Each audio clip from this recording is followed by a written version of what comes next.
is die Bybel werklik die woord van God?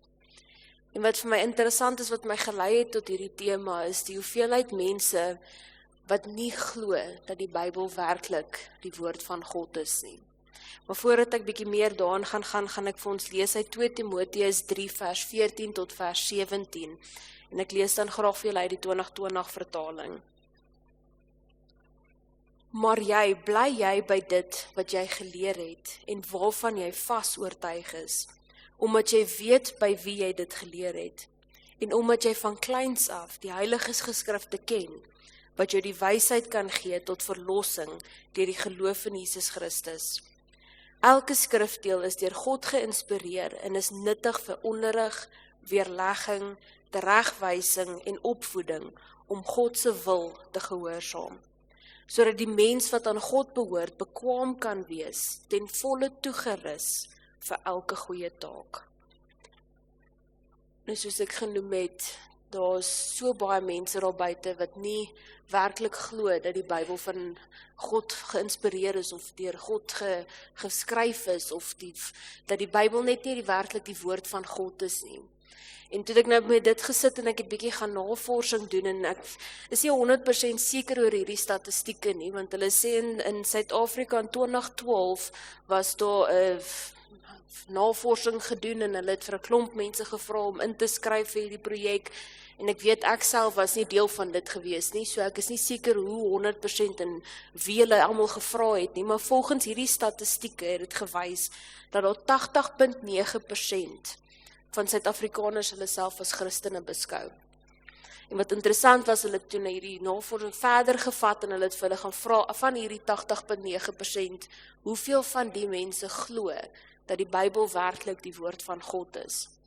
En skokkend genoeg het daar 58% maar geskryf dat hulle glo die Bybel die woord van God is. Toe ek hierdie statistieke die eerste keer vlugtig deurgelees het, ek gedink, dit is alright, dis nie te sleg nie. Maar toe ek later weer nou 'n bietjie verder dieper daarin gaan dink, toe dink ek, maar dis eintlik 'n skrikwekkende getal. Want dit beteken dat 22.9% van belydende Christene wat ingeskryf het vir hierdie statistieke, nie glo dat die Bybel die woord van God is nie. En dis eintlik skrikwekkend om te weet, want die Bybel is ons fundament as Christene, dis waartoe ons terugverwys, dis waarin ons begin. Dis die beginpunt van om 'n Christen te wees. Nou dis ook baie moeilik, want daar's al soveel vir my gevra. As jy nou vir iemand moet verduidelik, hoekom is die Bybel iets wat ons moet glo? Hoekom is die Bybel die woord van God? Is dit nie altyd die maklikste, want ons weet mos maar, as ons in die wêreld uitgaan en ons veral met nie gelowiges praat nie, gaan hulle vir jou 6000 vrae vra. En maak nie saak hoeveel keer jy vir hulle antwoorde gee nie, hulle gaan nog steeds vir jou vrae bly vra. En met hierdie is dit altyd bietjie moeilik, want ons is ook, ek het vir 'n klomp belydenniskinders al hierdie vrae gevra, ek het al vir van die seniors van hierdie vrae gevra, en dit was vir my ook interessant geweest, hoeveel vir my gesê het, want hulle is van kleins af geleer, dat die Bybel die woord van God is. Hulle is van kleins af geleer, dat hulle Christene is. So wat interessant is, dat dit nie altyd maklik is, om vir iemand te kan verduidelik, of vir iemand te kan feite gee, oor hoekom ons sê die Bybel is werklik die woord van God nie. Ons is geleer van kleins af, om in die Bybel te glo. Ons is geleer in ons kategese, hoekom ons in die Bybel glo. En dan verder is dit maar 'n besluit wat ons self moet maak. Nou, om 'n bietjie meer feitelik dan nou te raak, om bietjie meer in die feite in te gaan van hoekom ons dit so sê, het ek gaan oplees, en dit word genoem die interne geldigheid. En wat interessant was, is om te weet dat daar meer as 10.000 manuskripte van die Ou Testament gevind was. En meer as dit is meer as 5.700 van die manuskripte in die Griekse Nuwe Testament gevind. En wat interessant hiervan was om te weet dat daar soveel manuskripte gevind was, oor verskillende jare, verskillende tye, verskillende tydperke, verskillende skrywers. En wat interessant was, is dat tussen hierdie 10.000 Ou Testament manuskripte en 5.700 Nuwe Testament manuskripte, stem alles 99,9% ooreen. En ek weet nie as enige iemand al, en ons gaan later met die kinders gaan ek hierdie speelietjie speel, maar ek weet nie van die ouer mense, as julle al toe julle jonger was, daai speelietjie gespeel het, daai telefoontjie, wat jy as vriendekring so by mekaar gesit het, en in 'n sirkel gesit het, en dan word daar vir jou 'n sin gegee, en dan moet jy nou vir elke persoon fluister. En dan by die laaste persoon kom dit dan nou uit wat die eerste persoon gesê het, en wat interessant is partykeer begin jy by 'n appel en jy eindig by 'n pampoen. Ek weet ek was een van daai gewees. Ek het nooit mooi gehoor wat die werklike woorde was nie. En net so net om daai in perspektief te vat en om te weet dat daar oor soveel jare, soveel verskillende outeurs aan hierdie boek geskryf het, en 99,9% stem ooreen met mekaar. Dis fenomenaal om dit te weet. Dis iets ongelooflik as 'n mens nou werklik daaraan gaan sit en dink. Nou op grond van hierdie akkuraatheid van dit, is dit 'n goeie beginpunt. Ek het opgelees, daar's een of ander manuskripboek wat een of ander poesieskrywer geskryf het, en die naaste wat oor die jare wat dit vertaal was en in ander tale geskryf was, het hy maar 23% similarities wat dieselfde was na die jare. So die Bybel is die een boek wat die naaste oor soveel jare nog steeds dieselfde gebly het. Nou daar's 'n Amerikaanse Christelike outeur met die naam van Lee Strobel wat geskryf het vir die moontlikheid van so iets om te gebeur. Vir die akkuraatheid van die Bybel is soos om 'n tornado deur 'n junkyard te stuur en 'n volle werkende vliegtuig kom daar uit. Dis iets wat onmoontlik is. Dis iets wat ons nie aan kan dink nie. Dis onmoontlik. Ek dink as ons selfs vanoggend net gaan begin met 40 mense om 'n volle sin by die een punt te begin, dat daai sin by dieselfde punt gaan uitkom. Dis iets wat ons nie kan verstaan nie. Dis ongelooflik om te weet dat die Bybel nog steeds dieselfde gebly het. In 2 Petrus 1 vers 20 tot 21 lees ons, dit moet julle veral besef, geen profesie in die skrif berus op eie uitleg nie, want geen profesie is ooit deur die wil van 'n mens voortgebring nie, maar meegevoer deur die Heilige Gees, het die mense die woorde uitgespreek, wat van God afkomstig was. Nou dis alles goed en wel dat Petrus dit vir ons hierso sê, maar as ons daaraan dink, hoe ons dit kan bewys, hoe ons dit kan vasvat en sien. Baie keer vandag dan hoor ons van skrywers en goed wat goed skryf en goed opmaak, om net so bietjie meer beroemdheid te kry, om 'n bietjie meer geld te kry. En dan is daar die vraag van, was hierdie skrywers van die Bybel maar net om beroemd te word, om geld te kry uit so 'n groot boek uit? En wat interessant is, ek dink as ons nou mooi daaraan moet dink, om 'n profeet te wees, wie sal eers hulle hande opsteek om te sê, hulle wil die werk hê? Dis dalk bietjie in vandag se tyd makliker, want ons het die vryheid om uit te gaan in die wêreld. Maar as ons nou onsself in die profete sit wat die Bybel geskryf het, dis mense wat gemartel was, dis mense wat vervolg was, dis mense wat self doodgemaak was, as hulle gesê het hulle glo in Christus. So ek dink nie dis 'n werk wat iemand wou regtig uit hulle eie uit wou gehad het nie. Hulle was geroep om 'n profeet te wees, hulle was geroep om die woord van God te skryf. Nou die Ou Testament bevat omtrent 333 profesieë oor die Messias. En altesaam bevat die Bybel ongeveer 2000 profesieë wat in verstommende detail al vervul was. Nou net om so, ek gaan nie vreeslik in detail ingaan nie, want ek is nie fantasties met feite oor dit nie, maar die verhaal van 9/11 is iets wat ons almal goed ken. Ons het nou, ek weet nie as julle dalk op Facebook gesien het nou, toe dit die 11de September was my Facebook amper vol van alles wat gebeur het. Maar met dit gesê is daar 'n boek geskryf deur 'n Messiaanse Jood, De Harbinger, wat hy toe nou bietjie meer in feite gaan verduidelik het oor wat gebeur het en dit terugverwys het na wat in die Bybel staan. En wat fascinerend genoeg was, is dat hierdie verhaal iets was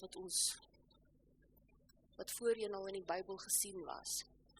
Ons lees in Jesaja 9 vers 9 staan daar, bakstene het geval, maar met gekapte klip sal ons herbou. Wille vye bome is afgekap en met sederbome sal ons dit vervang.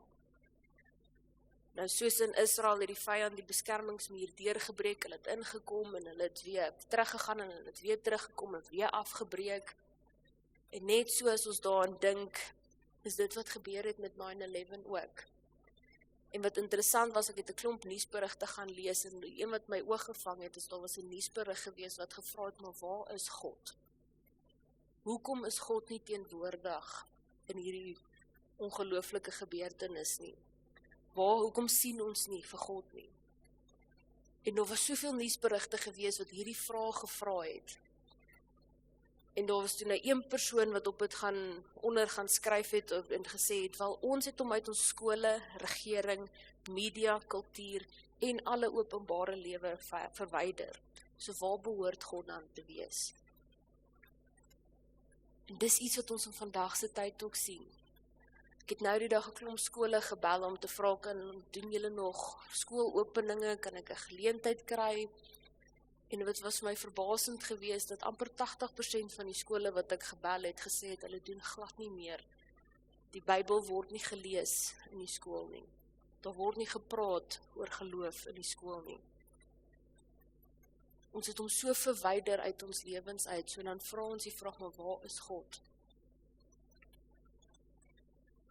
Nou in die FSA het hulle self so toegewy aan God, dat daar 'n klein kerkie gebou was, en wat interessant was, ek is nie presies seker hoe ver die klein kerkie nou van die 2 torings was nie, maar volgens hulle is dit redelik naby gewees.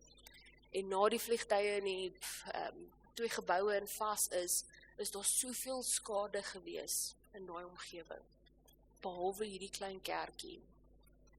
Hierdie klein kerkie het blykbaar net 'n boom gehad wat voor die kerk was. En net die boom is afgebrand. En hulle toe nou hierdie boom toe nou later, na alles gebeur het, het hulle hierdie boom se wortels wat nog oorgebly het, toe in brons gaan giet, om vir hulle as 'n herinnering te wees van wat gebeur het en hoe hulle wegbeweeg het van God af. En hulle toe later het daar ook iemand wat toe nou en dit was 'n willevye boom gewees, wat toe nou afgebrand het, en iemand in die kerk het toe nou later 'n boom geskenk. En wat interessant was, is hy toe 'n sederboom geskenk. En daar het gestaan, bakstene het geval, maar met gekapte klip sal ons herbou. Willevye bome is afgekap, en met sederbome sal ons dit vervang. Nou Jeremia het al geprofeteer, dat wat God opgebou het, sal hy weer afbreek. Die torings, die ekonomie, daar het soveel in daai oomblik gebeur, wat soveel afgebreek het. En hulle het vir hulle self die hele tyd gesê, maar ons sal herbou. Maar gaan nou nie, en daar's nog soveel meer fascinerende, maar net om by die punt te kom om te bewys, dat daar soveel profesieë is, goed wat in die Ou Testament, Nuwe Testament geskryf is, wat ons gesien het waar geword het, wat ons gesien gebeur het. Bybelprofesie is een van die sterkste bewyse, om te bewys dat die Bybel werklik geïnspireer is deur God. In Johannes 16 vers 12 tot 15 lees ons, ek het nog baie dinge om vir julle te sê, maar julle kan dit nie nou verwerk nie, maar wanneer hy kom, die Gees van die waarheid, sal hy in julle die volle waarheid lei, want hy sal nie uit homself praat nie, maar hy sal net sê wat hy hoor, en hy sal die toekomstige dinge aan julle bekend maak.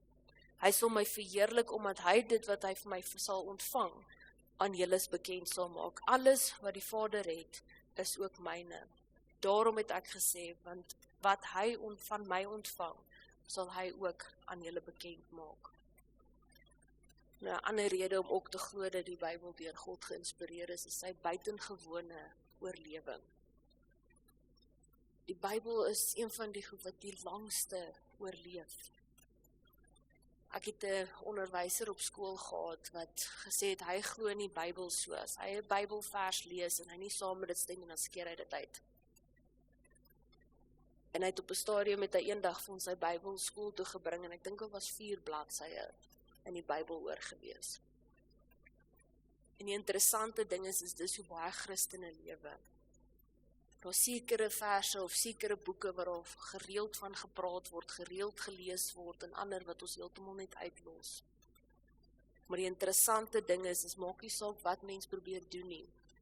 Die Bybel sal aanhou bestaan. Daai onderwyser wat sy Bybel so half uitgeskeer het, hy het nog steeds oral waar hy gaan en met mense praat, dan word hy vasgevang en hoor weer van die volheid van die Bybel. Die Bybel is een van die topverkopers in die wêreld van alle tye. En meer as dit het mense se lewens ook was iets wat in die Bybel mense lewe verander. En ons lees in Hebreërs 4 vers 12, want die woord van God is lewend en kragtig en skerper as enige tweesnydige swaard. Dit dring deur tot by die raakpunt tussen siel en gees, tussen gewig en murg, en beoordeel die hart se voornemens en gedagtes. Ek met my mentor gesels oor wat my tema is, wat ek oor graag wil gesels. Toe hy vir my 'n verhaal vertel van iemand in hulle gemeente, en ek ken hierdie man baie goed.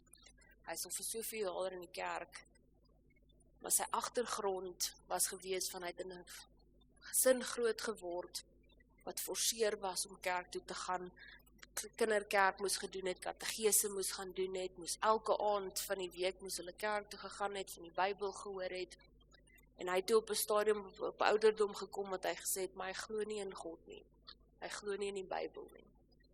En hy het hier later op 18, 19 is hy uit die kerk uit, en hy het net gesê, hy wil niks met die Bybel, niks met die kerk, niks met die Here te doen hê nie. En seker so 10 jaar na dit, het hy op 'n werkstoer gegaan, en hulle het toe 'n vergadering gehad die middag, maar hy moes toe nou 'n paar ure wag, en hulle toe by die hotel ingaan boek, en hy toe gaan sit, en hy toe besluit, ek, maar wat gaan hy nou vir die volgende 4 ure doen, tot die vergadering so tyd nou is. En daar op die bedkassie, lê daar toe nou 'n Bybel. En hy besluit, hy gaan nou maar om die tyd verby te kry, gaan hy nou maar net die Bybel lees, en sien wat hy lees. En hy begin toe lees, en lees, en lees, en hy toe heeltemal van sy vergadering vergeet, en hy was toe laat gewees, maar hy toe daai middag, toe hy vir my mentor toe nou gebel en gesê, ek het nodig om by jou uit te kom, en met jou te kom koffie drink, en met jou te gesels. My mentor het nie heeltemal geweet wat om te doen nie, want nou wil hierdie manne met hom kom sels na 10, 15 jaar, waaroor kan dit nou moontlik wees? En hy het by hom gekom, en hy het vir hom verduidelik oor wat gebeur het. En hy het gesê, hy het daar alleen in 'n kamer gesit, hy het die Bybel gelees, en net op een of ander manier het hy God gehoor. Hy het gevoel oor wat God vir hom wou sê, wat sy pad vorentoe moet wees. En hy het besluit om sy lewe te verander. En daai man is vandag een van die mees betrokke by die gemeente. Hy gaan uit in die wêreld en gaan verkondig die woord van God. Hy deel sy storie met mense. Hy het konferensies wat hy vir mense gaan vertel oor hoe hy God se stem gehoor het. Dit het heeltemal sy lewe verander. En dis ook een plek waar die Bybelgenootskap so groot invloed het. Met die Bybels wat gemaak word, die Bybels wat verdeel word. Die projekte wat op die oomblik aan die gang is Bybels vir die armes, Bybels vir gevangenes, Bybels vir graad 7 leerders en Bybelgebaseerde geletterdheidsprojekte. Daar's so baie plekke waar die Bybel 'n invloed het op mense se lewens, wat 'n verskil kan maak, om iemand se lewe radikaal te verander. Vir ons om die Bybel oor te vertaal en nuwe vertalings te sit, om meer beskikbaar te maak vir die jonger generasies. Die Bybel is daar buite, en is so maklik om vir ons om te lees. Ek het nou die dag 'n klein dogtertjie bietjie vasgevang. Ek het gevra, maar waar is haar Bybel? Toe sê sy vir my, nee, sy het nie een nie. En haar ma sê toe, nee, maar jy lieg, jy het een, hy's by die huis. En sy sê toe, nee, maar sy vergeet die hele tyd om hom saam te vat. En ek vra toe vir haar, het jy al 'n selfoon? Sy sê toe vir my, ja. Sê toe van nou kon jy nie die Bybel op jou selfoon nie. Jy vergeet nooit jou selfoon nie, so jy kan mos maar die Bybel dan op jou selfoon sit, dan jy altyd die Bybel by jou. En ek het toe, dit was seker 'n jaar later, wat ek toe nou weer vir haar gevra het sy 'n Bybel?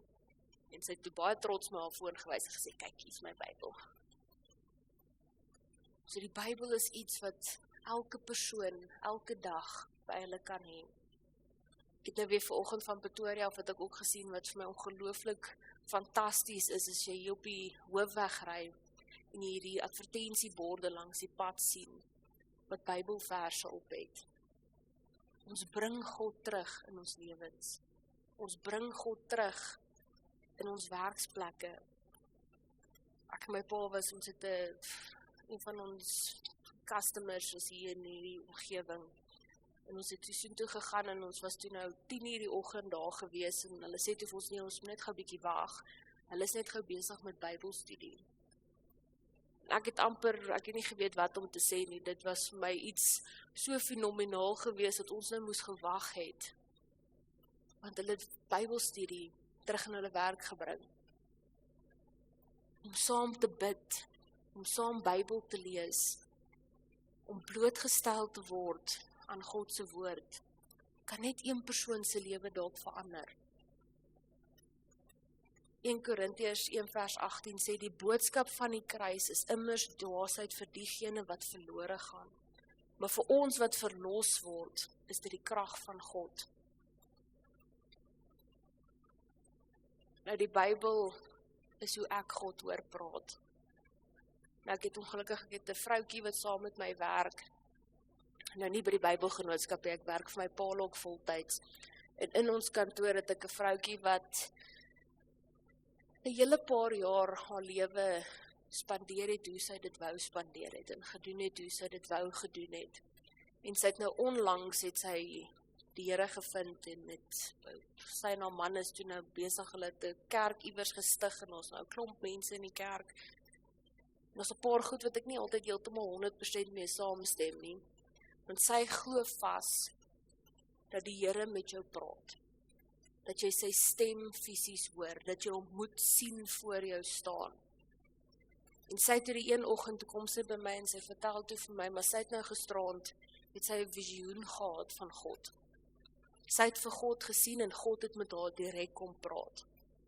En ek raak toe opgewonde vir haar, en ek vra toe vir haar, okay, wat het die Here vir jou kom sê? En sy sê toe baie trots, die Here het vir my kom sê, ek moet my man los, en 'n verhouding met ons baas begin. Ek weet toe nie wat om vir haar te sê, ek is half geskok, ek staan daar en ek sê vir haar, is jy seker God het dit vir jou gesê? En sy staan baie trots en sy sê, sy het hom gesien, dat engele agter hom gestaan, en dit was harde stem gewees, en sy het net geweet, dit is God wat met haar praat. En die enigste ding wat ek vir haar kon sê, is Eksodus 20 vers 14, jy mag nie egbreek pleeg nie. God sal nooit voor ons verskyn, met ons praat, en vir ons iets sê, wat teen sy woord gaan nie. Hy sal nooit iets van ons verwag om te doen, wat nie saam met enigiets in die Bybel staan, wat in teenstelling met die Bybel staan nie. En so kan ek vir julle 'n hele paar verhale vertel van mense wat gesê het, hulle het baie duidelik God se woord gehoor. En dis wel een ding wat ook so gevaarlik is, wanneer ons praat van die Bybel, wanneer ons praat van God. Daar's so baie mense wat dit as 'n wapen wil gebruik. En ek gaan nou julle 'n persoonlike verhaal vertel. Toe ek jonger was, my laaste ding wat ek in my lewe wou gedoen het, is om 'n predikant te word. Ons het as 'n gesin in 'n kerk ingestap. Nou ek het 'n gestremde boetie. Hy het Angelman syndroom. Hy's verstandelik gestremd, so hy's 25, maar sy brein is so die ouderdom van 3 jaar oud. So hy kan glad nie praat nie, maar hy is 'n fantastiese mens. Maar hy's 'n bietjie scary. Hy is 2.1 meter lank. Hy weeg 160 kg. So hy's 'n buffel van 'n man. maar hy het soveel liefde om te gee. En ons het toe na 'n gemeente toe gegaan, ons het by 'n kerk ingestap, en ons het gaan sit in die kerk, ons het toe nou 'n bietjie agter gesit, want dit is bietjie makliker, as hy moeilik raak, of wat mense sommer net gou uit die kerk uit. En ek gaan niks name noem nie, maar daar was die predikant van hierdie gemeente, wat toe net so vir ons gestaan en kyk het, en hy het heeltemal sy tema verander, waaroor hy gepreek het. En hy preek toe, ons gaan hel toe. Omdat ons iets in ons lewens verkeerd gedoen het, my ouers het iets verkeerd gedoen, en dis hoekom ons gestraf is met 'n gestremde kind. En ons het nie geweet wat om te doen met hierdie, ons het toe opgestaan en ons het uitgeloop en ons het seker vir 10 jaar nie kerk toe gegaan nie. Wat ons gesê het, as dit is hoe die kerk 'n mens hanteer en laat voel, dan wil ons niks daarmee te doen hê nie. En ek het toe een Sondag het ek saam my ouma hulle kerk toe gegaan en ek vertel toe vir hulle predikant wat gebeur het. En hy was so geskok gewees, dat hy vir my gesê, daai kind is reguit, sy paadjie is reguit hemel toe, daar's nie eers 'n vraag daar nie. En ek het toe die besluit gemaak, weet jy, ek gaan vir mense verkeerd bewys. En ek het toe gaan teologie swat, en ek het gesê, ek gaan nou 'n predikant word, om vir mense werklik die woord van God te bring, sonder dat hulle voel, hulle is nie goed genoeg, om 'n kind van God te wees nie. En met so om net te wys, hoe die Here mense se lewens verander, hoe die Bybel mense se lewens verander, en hoe iemand net een ding kan doen, om iemand se lewe heeltemal 'n impak op te hê. Het ons een Sondag was ons in Woolworths gewees, en my boetie het hierdie ongelooflike stoute neiging, om as ons by een van die rye af te gaan, dan hardloop hy na die ander een toe, want dis waar die puddings is. En hy besluit en hy gaan nou pad vat, hy wil vir hom pudding gaan kies. En ek probeer toe nou vinnig genoeg agter hom aan hardloop, maar ek is baie korter as hy, so dit vat my bietjie langer om by hom uit te kom. Maar toe ek by hom uitkom, het hy vir 'n ou tannie, wat korter is as ek, om die nek beet. En ek dog toe, o my aarde, hier's nou 'n dag wat ons nou Woolworths toe gekom het, en ons gaan in die hospitaal opeindig, want my boetie gaan hierdie tannie breek. En ek probeer hom toe nou rustig van haar afkry, en ek probeer vir hom verduidelik, ek moet nou saggies wees, maar die tannie bly in hom vashou. En sy gryp vir hom vas, en sy hou vas, en sy wil nie laat gaan nie. Seker na so 10 minute, nou weet ons nie wat aangaan nie, ek dog toe, is sy half in skok, is sy, weet, wat gaan aan, want sy laat gaan nie. En sy begin toe huil.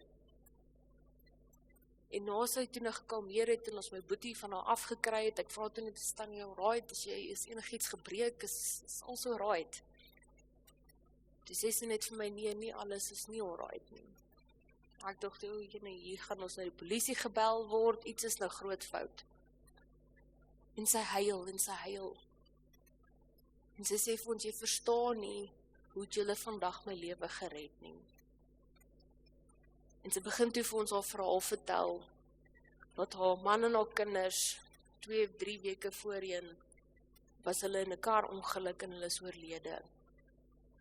Sy het toe 2 klein kinders wat sy na moes gekyk het, en toe is daar in hulle huis ingebreek, en die 2 klein kinders is ook doodgemaak. Sy het almal in haar lewe verloor. En toe die dag wat ons haar in Woolworths raak geloop het, het sy net van die dokter afgekom. En sy is met kanker gediagnoseer, en daar's vir haar gesê, sy het 2 maande oor om te lewe. En soos wat sy hierdie verhaal vertel, ek en my pa en my ma, ons almal staan en huil, want ons weet nie wat om te doen nie. En my boetie gryp toe net weer haar vas. En sy sê toe, jy verstaan nie, ek was op pad gewees, ek het vir my kom aandete kry, om my laaste fantastiese ete vir myself te maak. En ek was van plan om my lewe te vat. En toe jou boetie vandag na my kom druk het, het ek net besef, daar's nog soveel liefde. Daar's nog soveel mense daar buite wat oor jou omgee, en vir jou vrede en God se liefde met jou wil kom deel. En sy het net daar besluit, sy gaan nie aangaan met haar pad nie.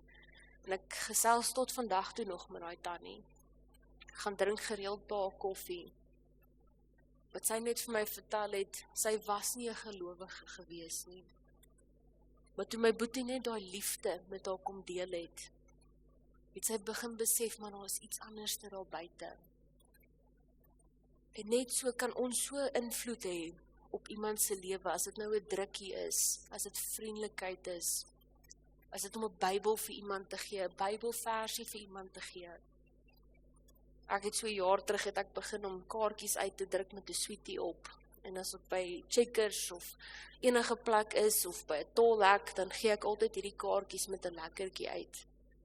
Want ons weet nie wie se lewe ons kan impak, met net 'n vers van die Bybel, net God se liefde uit te deel nie. En na al hierdie jare het ek teruggegaan na daai dominee toe, wat gesê het, ons gaan hel toe. En ek het vir hom gaan die verhaal vertel van hoe my boetie mense se lewens verander het. Hoe hy soveel liefde kan uitstraal, dat mense God se liefde deur hom kan voel.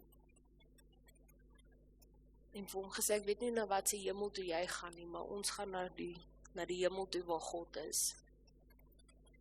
Want hy is 'n kind van die Here. Hy deel God se liefde. Openbaring 22 vers 6 sê, toe het die engel aan my gesê, hierdie woorde is betroubaar en waar. Die Here, die God van die geeste van die profete, het sy engel gestuur, om aan sy diensknegte te wys, wat binnekort moet gebeur. En soos ek vanoggend seker elkeen van julle wat hier sit, kan 'n verhaal vertel, van 'n dienskneg wat in jou lewe was, of iemand wat in jou lewe gekom het, wat vir jou God se liefde gewys het, of jy self is dalk daardie persoon, wat God se liefde uit gaan deel in die wêreld, wat gaan wys dat God se woord waar en betroubaar is. Ons lewe in so donker tyd, daar is soveel negativiteit wat om ons gebeur, daar is soveel negatiewe goed wat nou in die laaste ruk self net as mense nuus oopmaak, is daar net goed wat 'n mens hartseer maak en wonder, maar waar is die pad? Waartoe moet ons gaan? Wat moet ons doen? Al wat God van ons vra is dat ons net moet bly glo en sy liefde gaan uitdeel. Want ek dink dis hoekom ons soveel pyn en lyding in ons wêreld sien, want ons het weggedraai van God af. Net om af te sluit met die laaste verhaal, ons moet versigtig wees waarvoor ons bid. Ons moet versigtig wees hoe ons die Bybel gebruik. Want jy kan iemand so seer maak, soos wat daai dominee ons seer gemaak het, om te sê dat ons hel toe gaan. Wat ons vir mense sê, kan 'n impak hê. Die wat ons vir mense doen, kan 'n impak hê.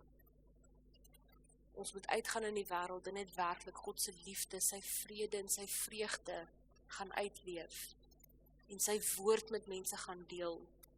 Want sy woord, hierdie woorde, is betroubaar en waar. Die Here God van die geeste van die profete het sy engel gestuur, om aan sy diensknegte te wys wat binnekort moet gebeur. God wys vir ons die pad wat ons moet loop. God wys vir ons wat ons moet doen in ons lewens. En ons gebruik die Bybel as ons fondament, as ons instruksieboek van hoe ons lewens moet leef. As ons onseker is oor enigiets, kan ons enige tyd terugdraai na die Bybel toe en weet, dit is so 'n kragtige boek, dat dit nie net 'n boek is nie. En dit wys vir ons die pad waartoe ons moet gaan. Dit wys vir ons die lig. Dit wys vir ons God se vrede. En dit is ook 'n besluit wat ons op ons eie moet maak. Ons kan vandag nou vir 10 ure hier gesels oor feite, ons kan gesels oor verhale wat in ons lewens gebeur het, maar op die einde van die dag is die enigste persoon wat die besluit kan maak, dat die Bybel werklik die woord van God is jy self. Ons maak die besluit dat ons in die Bybel glo. Dan net om 'n laaste paar goedjies te noem, wat ook dan bykom. God vra van ons om uit te gaan in die wêreld en sy liefde te gaan verkondig, sy woord te gaan versprei. En so ook is dit die werk van die Bybelgenootskap en hoe jy betrokke kan raak, is om 'n saaier van hoop te wees. Veral in 'n tyd wat so donker is. Hoe jy betrokke kan raak is om te bid vir die BSA-projekte en die Bybelwerk in Suid-Afrika. Om te bid vir die mense wat na lande toe gaan en gaan Bybels versprei wat nie eintlik daar mag wees nie. Om 'n donateur te word, om aan te sluit by die aksiekommissie, om 'n lid te word van die Bybel per maand klub, om deel te neem aan aktiwiteite vir Bybels, om fondse in te samel en ons te ondersteun op sosiale media. Ons lewe ook vandag in 'n wonderlike tyd waar daar sosiale media is en dit so maklik is om iets te versprei.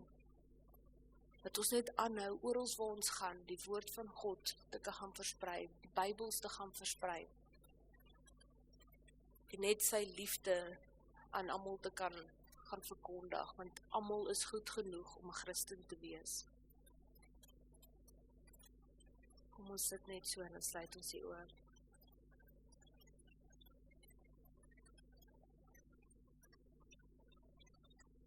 Here, ons kom staan vanoggend voor U en ons wil vir U kom dankie sê, dat ons die geleentheid het vanoggend om hier as gelowiges by mekaar te kan kom, en om openlik te kan sê, ons is Christene, ons glo in God. Here, dankie dat ons die geleenthede het wat ons het om in die wêreld te kan uitgaan, en om U woord en U liefde te kan gaan versprei. Here, gaan asseblief saam met elke persoon wat vandag hier sit. U weet wat elkeen se struikelblokke is, hulle bekommernisse is, hulle pyn en seer is, dat hulle net weer opnuut sal besef dat U elke dag by hulle is en hulle nooit alleen laat nie, en dat U liefde so groot en almagtig is, en dat ons daai liefde moet gaan versprei met die mense daar buite. Here, gaan asseblief saam met elkeen waar ons hier huis toe gaan, en waar ons verskillende plekke kom, dat ons net U liefde sal uitleef. Here, gaan asseblief saam met elkeen wat siek is, elkeen wat seer het, elkeen wat onseker is, en hou net U hand van beskerming oor hulle. Here, dankie vir die liefde, die vrede en die genade, wat ons elke dag in ons lewens kan ervaar. Ons vra nie om ons dit verdien nie, maar werklik omdat U groot en almagtig is. Amen.